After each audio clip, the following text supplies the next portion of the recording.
Assalamualaikum warahmatullahi wabarakatuh. Hai teman-teman semuanya, khususnya mahasiswa semester akhir. Terima kasih masih bergabung di YouTube channel Nurul Aji Maritonga. Di video kali ini kita akan bahas tentang penelitian, masih hal yang sama seperti video sebelumnya. Di video sebelumnya saya telah jelaskan tentang bagaimana cara menyusun bab 1 proposal penelitian. Mungkin teman-teman sudah menonton, bagi yang belum silakan cek linknya. Dan di video kali ini saya akan menjelaskan tentang bagaimana cara menyusun bab 2 proposal penelitian.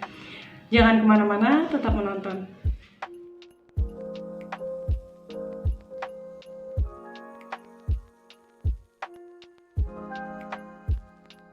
Pada pembahasan kali ini saya akan berbagi informasi kepada teman-teman, khususnya yang sedang melakukan riset penelitian dalam penyelesaian skripsi.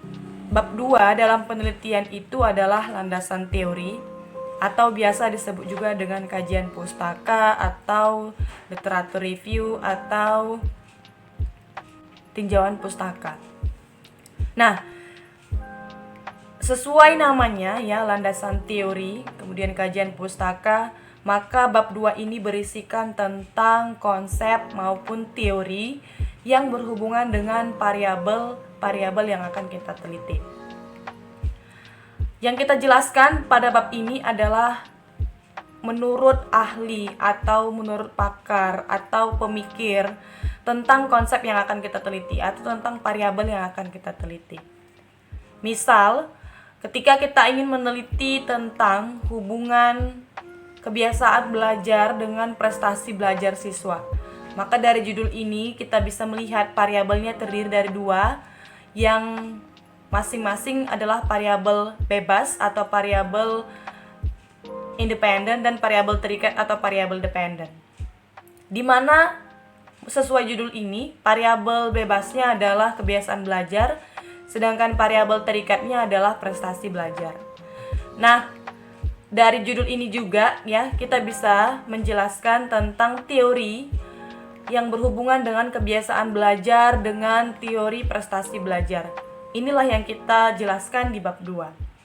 Nah, setelah kita jelaskan ya, boleh teman-teman menjelaskan tentang variabel Y-nya dulu atau variabel X-nya dulu, itu tergantung bagaimana tata cara penulisan yang ada di kampus teman-teman saat ini sedang berkuliah. Jadi setiap kampus itu memiliki pedoman penulisan skripsi. Jadi silakan disesuaikan dengan kampus ataupun prosedur yang telah ditetapkan oleh program studi teman-teman saat ini sedang berkuliah.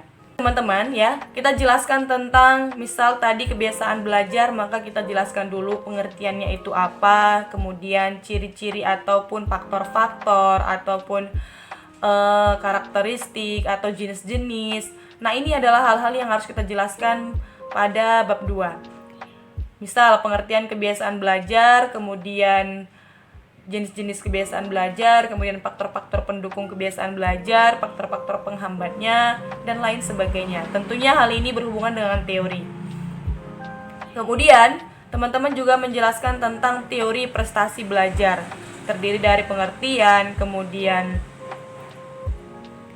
jenis-jenis prestasi belajar, kemudian karakteristiknya atau faktor-faktor yang mempengaruhi prestasi belajar. Intinya adalah tentang variabel itu sendiri, mulai dari pengertian, tujuan, manfaat, karakteristik, ciri-ciri, jenis-jenis, tergantung dari judul penelitian teman-teman itu dijelaskan dalam hal apa saja. Dan ini tentunya berujuk kepada teori ya, berpedoman pada teori yang telah ada.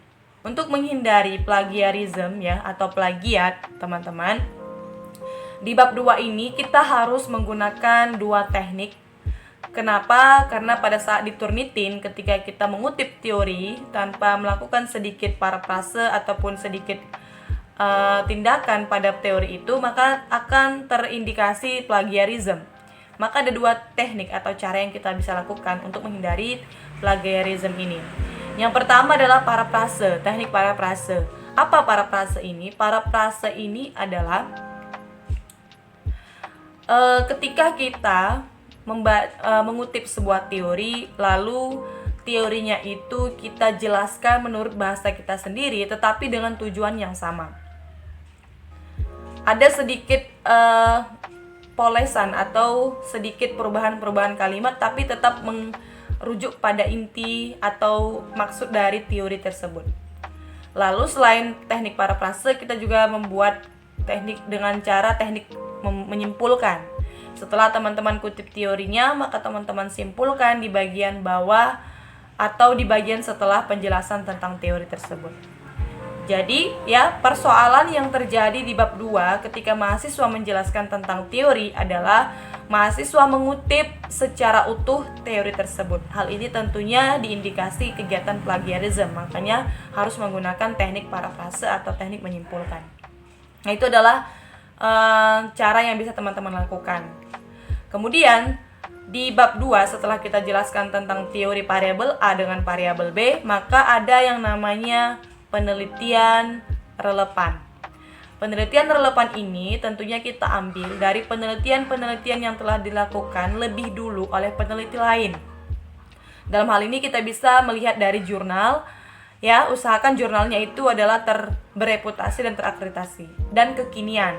Jadi ketika kita meneliti sebuah topik penelitian, lalu kita mengambil referensi atau mengambil penelitian terdahulunya itu sudah lama, ada kemungkinan itu sudah usang. Makanya kita harus menggunakan jurnal yang terbaru. Kalau bisa itu 3 tahun terakhir atau 5 tahun terakhir lah paling lama. Nah, itu kita ambil sebagai referensi, kita cantumkan penelitian terdahulu yang mirip dengan penelitian kita itu apa saja. Entah itu dari variabel X-nya atau variabel Y-nya atau bahkan variabel kedua variabelnya. Kalau kita meneliti tentang 2 variabel, ya teman-teman.